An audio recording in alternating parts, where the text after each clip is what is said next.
part number 2 is all around your career goals and your aspirations. So, some questions to ask yourself include: what are your long-term career goals? Does the current title align with your career aspirations or goals? And are there opportunities for you to advance in your current organization? Again, when we don't know why we are where we are, it makes it harder for us to decide where we want to go. Welcome to episode 28 of the Career School podcast. I am your host, Ebony Joyce. And today we are talking about a episode topic that I recently discussed over on LinkedIn with my co-host for the evening. Her name is April Little. April Little is a executive coach for women of color. And we talked about whether it's time to move up or move out of your current career. And so today I wanted to have a very similar conversation. Our conversation happened via LinkedIn audio, and since we didn't have the opportunity to record it, I wanted to take the opportunity to record it today. So, yes. So, for me, if you don't know, I am a career coach for mid to senior level corporate professionals who are looking to find their ideal job and to exit. So they are not looking to necessarily stay in their current organization or get a promotion. They're looking to leave. A lot of what April discussed, and most of her clients are looking for internal promotions, which was why it was such a great conversation for us to have. But today I'm going to cover mostly, we'll see how far I get, but I'm going to cover a lot more on the framework about considering if it's time for you to leave or not. Okay.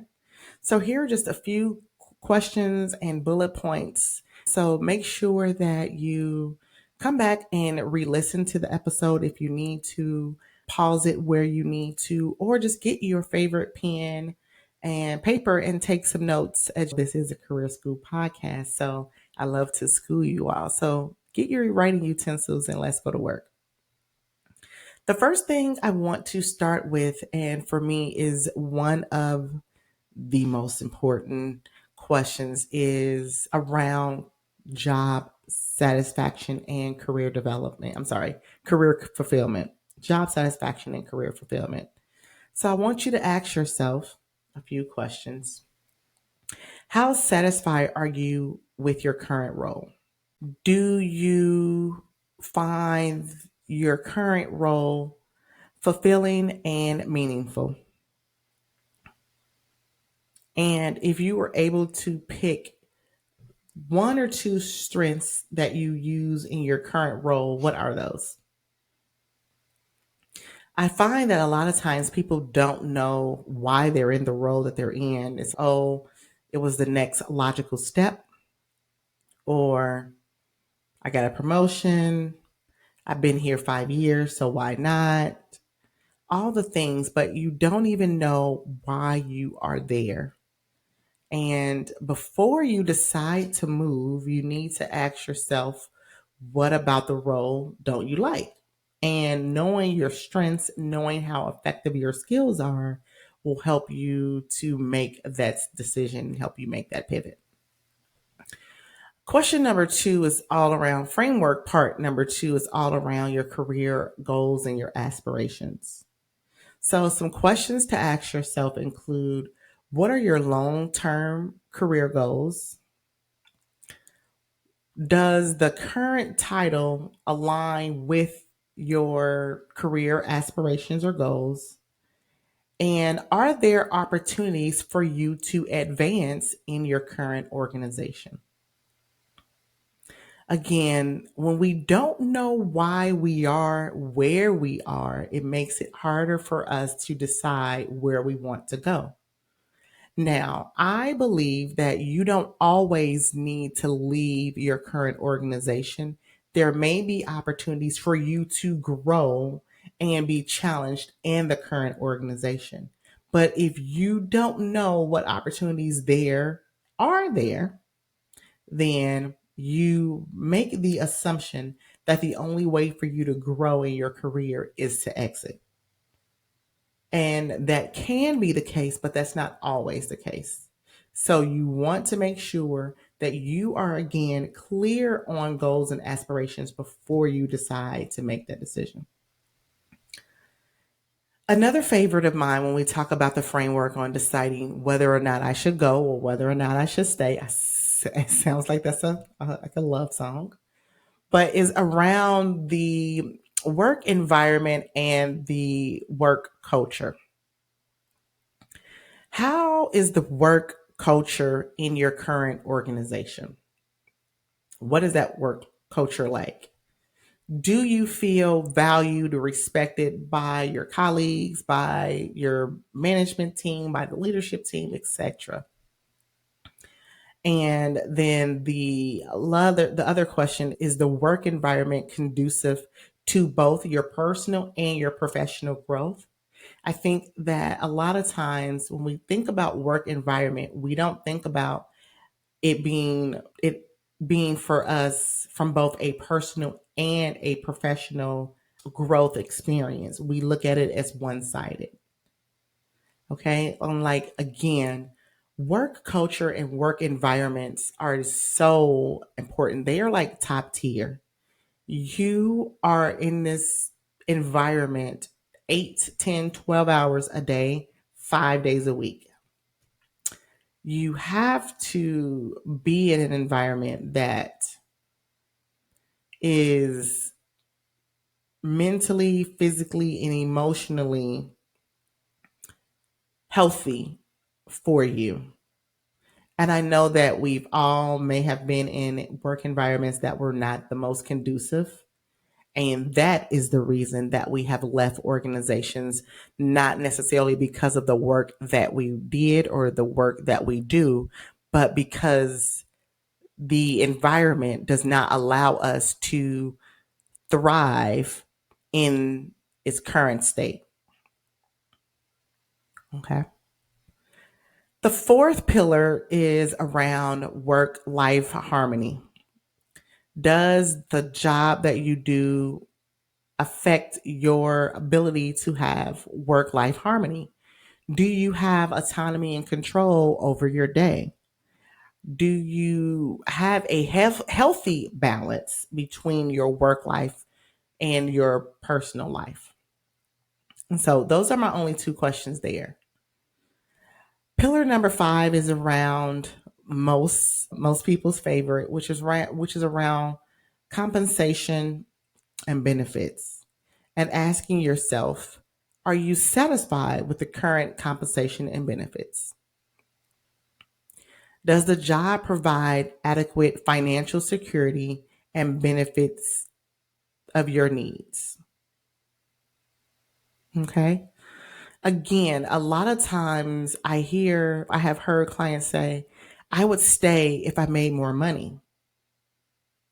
I would stay if the benefits were better, if I was better compensated. So sometimes it's not about the culture, it's not about the flexibility and autonomy, it's not about the leadership, it's not about any of those things. You feel undervalued and underpaid.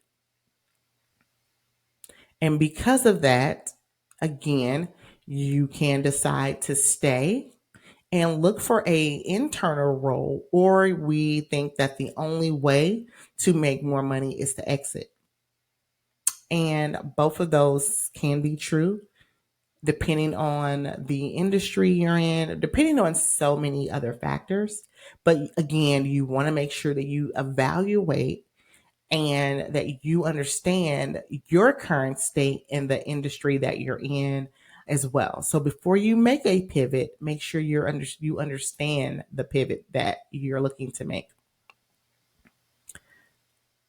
The next pillar is around market opportunities. So, what is the current market trend and the opportunities in your field? As I'm recording this episode, it is Q2 of 2024. And the market in Q1 was, I'm going to say, brutal. Even today, as I record this episode, Tesla laid off or is looking to lay off 10% of their workforce. And so while we haven't seen a lot of layoffs, we have not seen the quarterly Q1 hiring increase that we typically see at the beginning of the year. So when we talk about making a pivot, making a change, we first want to make sure that we do an assessment to make sure that we understand the opportunities that are available to us. And then the second question is, would a change in a career offer better growth, a better environment, better compensation? Again, it really is understanding the landscape of what it is that you want to do. The one thing that I don't want people to do, and I hear this a lot, is they think that if I make a pivot or if I make a change, I have to take a pay cut.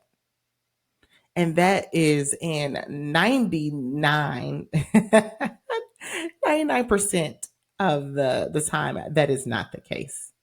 I rarely work with clients who have taken a pay cut.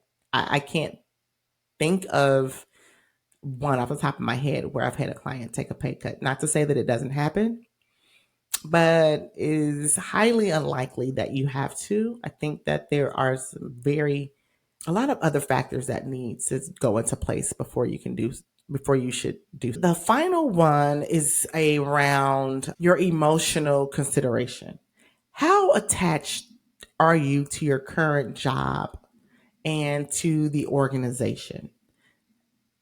And I want to say that I hear a lot of times when people think about moving up or moving out, if you work for like a Fortune 500 company, if you work for a well known brand, people get so hung up on job titles and company titles and names that it gets really hard for people to decide to move up or move out because they're attached to the brand, they're attached to the name. So you want to ask yourself, how attached am I to the job, to the title, to the organization? When people say, "Oh, what do?" You get to say, "Oh, I am a such and such at X company." How important is that to you? Hopefully, not that important. And then the final question there is, am I considering leaving due to more temporary, that the dissatisfaction is no longer temporary, it is a deeper issue, right? So when we talk about like it being an emotional consideration, have you stayed in a environment that has been dissatisfied, that has been toxic for way too long? And that is something that you do want to consider. What I want you to do is go through each one of these pillars and then just ask yourself and be honest with yourself and say, this is my current state. And based on the current state that I am in, it is best that I A, exit, or B, I stay within the organization and I just move up. I want to say that there's no right or wrong answer because I believe that it's just a decision that you need to make. If all things, so for example, if your current issue is the issue with your leadership, you could potentially stay in the same organization, but just leave and go to a different team, go to a different department, etc., based on your skill set. So you don't always have to leave the organization, but you do have to make a decision about whether or not you want to stay or go. And I think a lot of times when people say, I'm stuck, you're not stuck. You just have to make a decision that is best for you. And regardless of what decision you make, you get to decide again tomorrow. So if today you decide that I'm going to go for an internal promotion and say you get the job, and then 6 months from now or 3 months from now, you're like, you know what? I don't think that this role was still the right role for me. It is time for me to exit. Guess what? You have that right also. And if you decide to go somewhere else new, you decide to leave your current organization and you get somewhere else, and in 3 months or in 6 months, you find out that is not the right place for you either, guess what? You get to leave there too. You no longer have to stay stuck in a place that is not conducive to you, both personally and professionally. You do not have to compromise who you are personally for who you want to be professionally. You no longer have to be in a toxic work environment. I just am so thankful, and we should all be so thankful and have the just gratitude that we get to make decisions, that we have free will, that we get to decide, right? That we have the privilege to decide all of these things. And so you don't have to stay somewhere. If you do, please let me know. But in most cases, you don't have to stay anywhere. Companies don't require for you to stay. They lay off, they fire, they do all types of things. If you're under a contract, maybe, right? But there are very few of us that are. And so you have free will. Use your free will to make the decisions that would be best for you, not only personally, but professionally. Okay. So that is my episode for today. I hope that you found this and you find this very, very helpful. And I will talk to you next week. Until then,